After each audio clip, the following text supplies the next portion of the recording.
Welcome to TradeTheMBI.com. This is John. This report is for the 14th of April.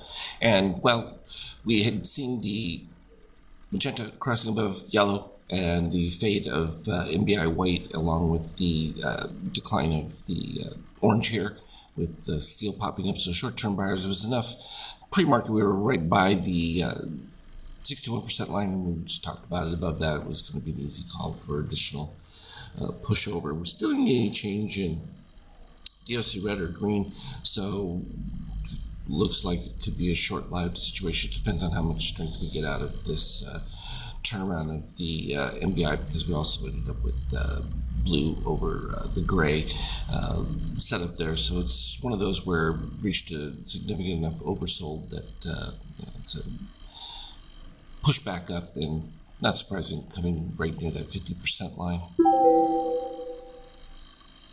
Looking at the NASDAQ, similar setup. Again, we had talked about 50% for the NASDAQ on this move, and readings a little bit even stronger than the S&P, with the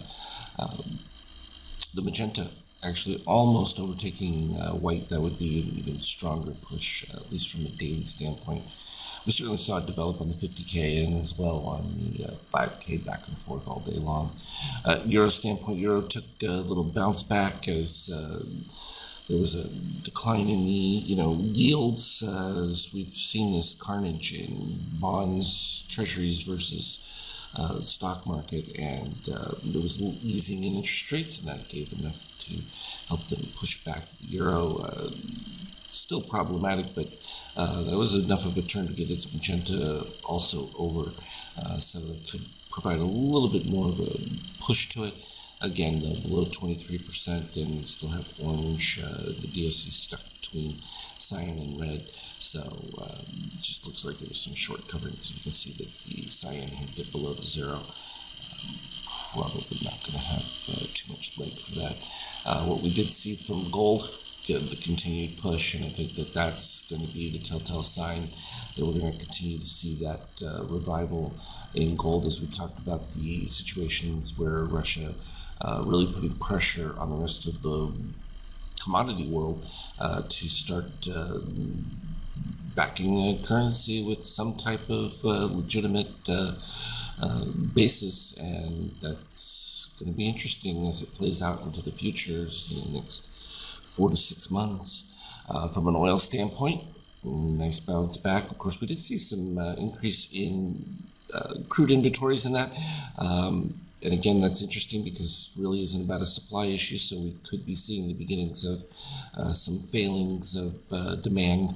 And anytime you have a decline in demand, it's not because economic activity is improving.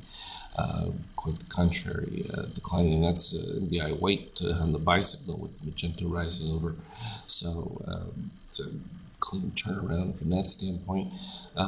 Treasuries saw that spike up. It started to fade towards the end of the day, but the euro still held on to its gains as well as the market. So there was an interesting bifurcation that's developed, and historically it hasn't gone well when treasuries move in opposite direction to stocks. It's always been a precursor to weakness. The bond market usually gets it right first, even if the stock market is late to the understanding of things.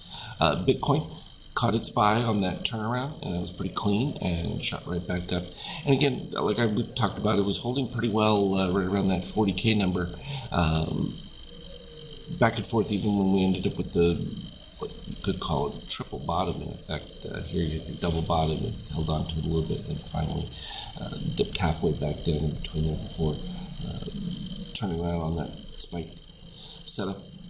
Corresponded also with the orange dipping, and that happened just before, and then got the full dip below red. Formed a couple positive extremes, so coming back down to that 400 number would not be out of the question on weakness. And ETH is back and forth, but generally higher, moving up through the range there. And we look at the 50K again, it had its soft patch, but then magenta pretty much stayed above, cleanly through, from this midpoint here, right where the short cover was in the turnaround. So it was fairly clean from that standpoint. No objections to that. Intraday, we had the early morning spike up. They filled it all the way back in, just to make life difficult right as the open was happening, and then things pretty much stabilized, and we kept getting within the little week periods. There wasn't much of a faded magenta, particularly back below VI white coming over here, and once that spiked back above, it was clear. Things were going to turn around and move right back above that 44.16 that we talked about, and once it supported back on it, same thing happened with magenta over, clear sign that things were going to continue to rise, and pretty much did that all the way through to the close there. We ended up with a little bit of softness right here, and it's still ongoing at this particular point. Some sporadic positive extremes within that. That one was filled right there. Secondary one that was right here has been taken out with this late afternoon fade, as well as this one had an immediate reaction. So when those fill out early, it's usually pretty clean action, and suggests moves on those were clean and they're going to hold. So no objection to those from that standpoint. As always, though, if anything relevant or new pops up, I will certainly let you know. As always, trade well. See you on the Skype chat.